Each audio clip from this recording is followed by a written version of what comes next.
If human beings only understood that human embodiment upon this earth is an opportunity given to the personal self by the great law of balance, to correct the mistakes that have been made in previous lives, we would use every experience and extract the lessons from it instead of rebelling against the circumstances and therefore being used by them.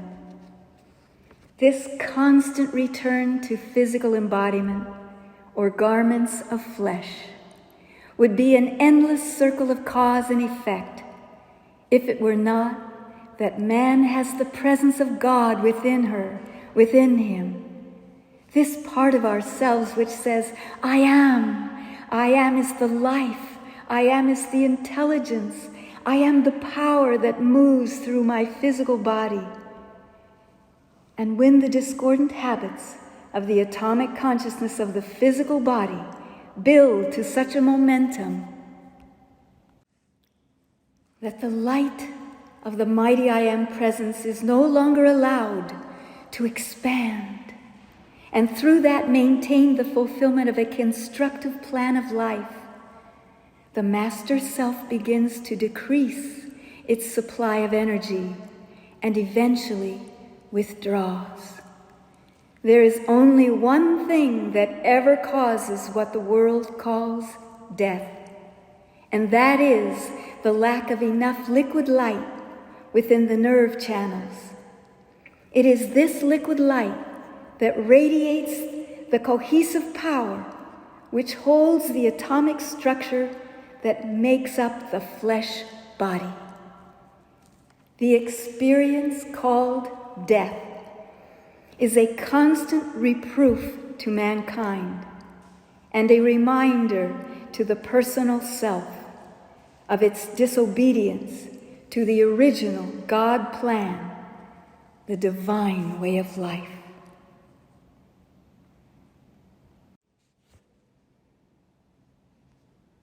The greatest crime on earth, the subtle way that the human race has killed itself off, aging, diseasing, for thousands of years, as anyone who refuses to love cannot, will not retain the physical body, since all that is not love dissolves form. And that was never the original divine plan. The number of mankind that pass out of the body through physical violence is infinitesimal compared to the deaths brought about by these subtle activities of thoughts, feelings, and spoken words, human indulgences giving expression to discordant thoughts and feelings and words, which are the course of least resistance. Because we will not learn the law of life and obey it. And turning our attention to our presence and the shining ones forever, letting us know that if we hold our harmony, if we hold our peace, they will fight our battles, not with hate or mild dislike, but with the light rays that are always victorious.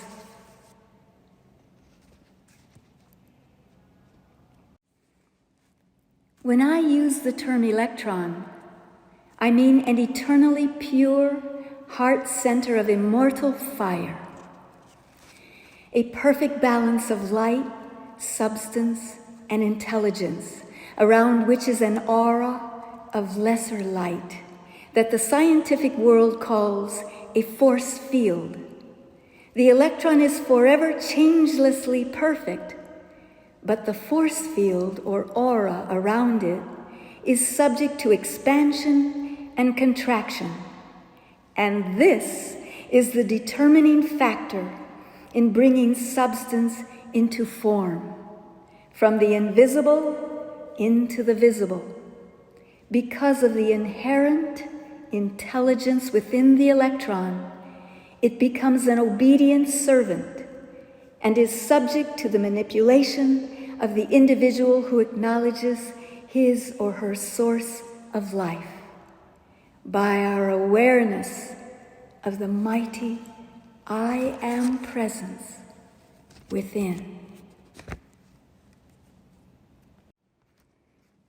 I am committed to honing the skills that will light an inspiring fire in my own creative gut, in my own creative heart. And then I am going out undaunted before all mankind to give and give and give these gifts of love by my conscious command. And legions, if need be, will come to my assistance instantly as I make this call to accelerate the frequency of purity in the core of every electron in my being, freeing me from the cloak of misqualified substance, so that a permanently established vibration comes through and around every electron, throwing off the density as a tremendous blessing to the beings of the elements that compose this body. Those electrons have never lost their original purity. They are obedient beings of light that will respond instantly to my greater commands.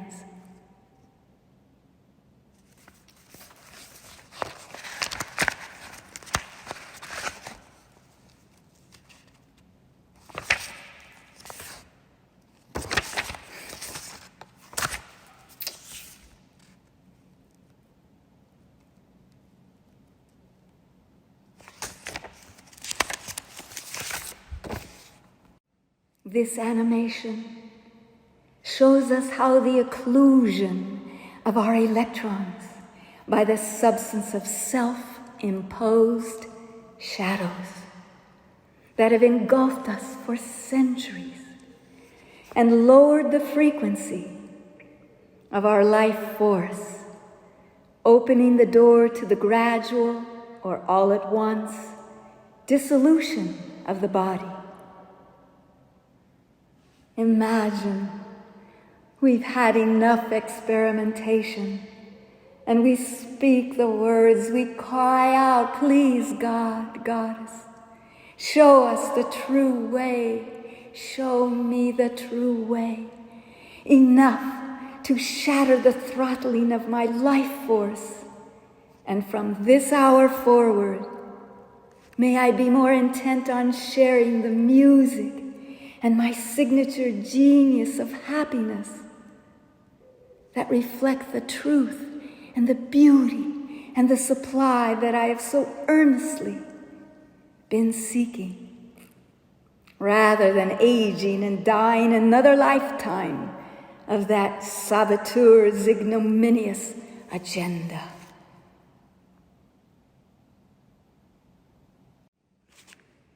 Some of the most materialistic scientists acknowledge that the cell of which the physical bodies are made up of is eternally immortal.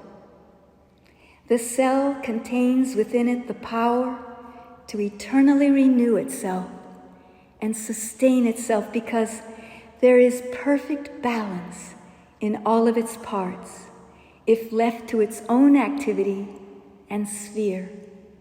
It will continue to maintain that perfection. The wonder of the great ones is that the human race is content to go on through the experience of death, while all the time clinging to youth and beauty and life, and yet refusing to keep harmonious enough to let it be maintained. Because mostly in this world, it is the momentary sense pleasures that are preferred. And I guess it could be said that our heroine was of that ilk, and the word purity always caught her nose to lift. So it comes as no surprise that this world, that began in the paradise garden, where everything was easy and beautiful, turned sour with that quick decision to forget. When Eve defied the source of her own existence and the great law of love and succumbed to the seduction of doing it her own way, sadly believing that her life belonged to her and could do with it what she wanted. And like the rest of us, we took the detour into fear. And that's where the pure moral law of the universe came in, and we all had to learn the method of agriculture and the sweat of the brow method of gaining our food and clothing, under which most of this world still struggles.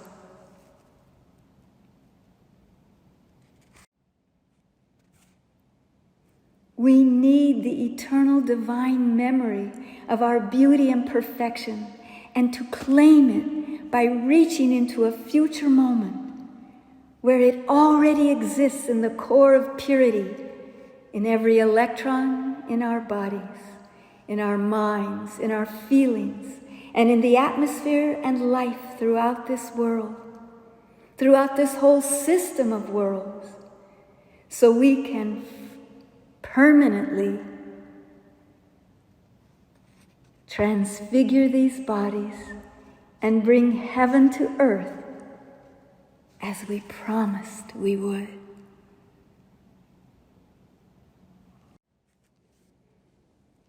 The occlusion of our electrons by the substance of self-imposed shadows that have engulfed us for centuries, lowering the frequency of our life force and opening the door to the gradual or all-at-once dissolution of these bodies.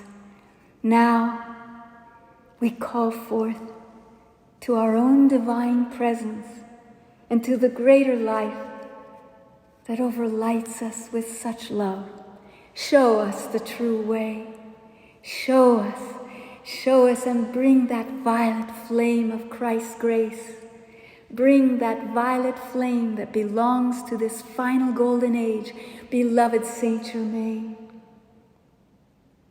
I call forth, show me.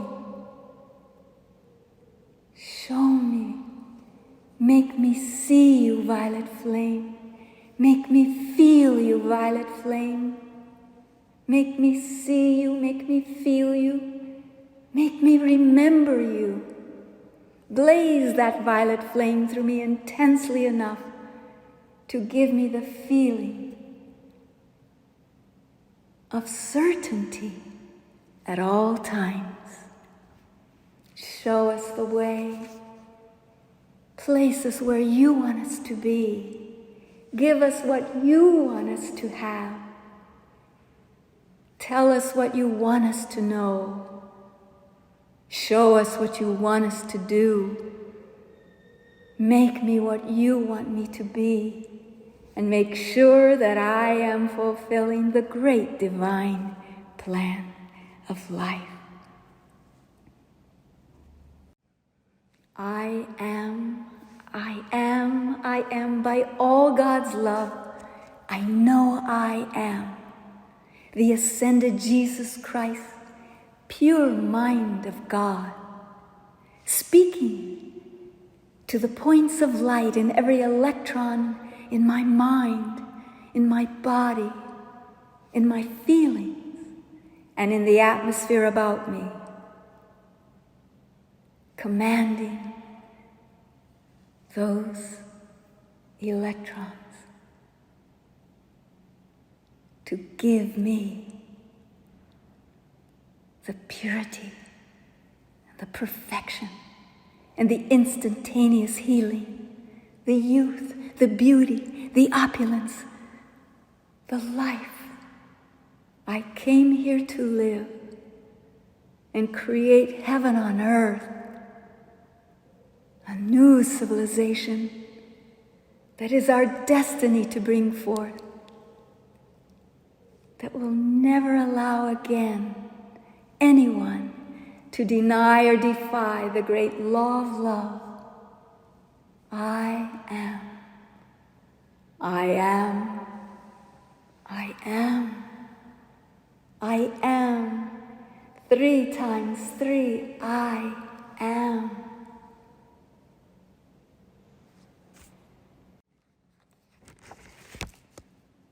I will not die again with that holy ruby mine inside of me, still unclaimed. Fearlessly, I shall enter the altar of the sacred fire, pleading, show me the true way. Help all of us throw off these unfortunate creations, this misery of the past, and open us to the perfection and its light of the future. Make these bodies temples of the Most High Living God, us, so we can fulfill our creative destiny, free from the mistakes engendered by the substance of selfishness that has occluded our electrons and lowered the frequency of these bodies until the liquid light withdraws. And once again, we go through the dissolution process, the last enemy to overcome, the change called death.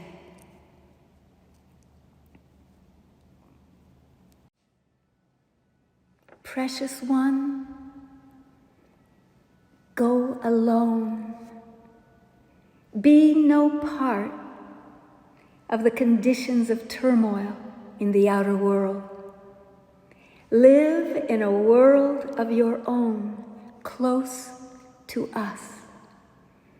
And closer and closer and closer will we come.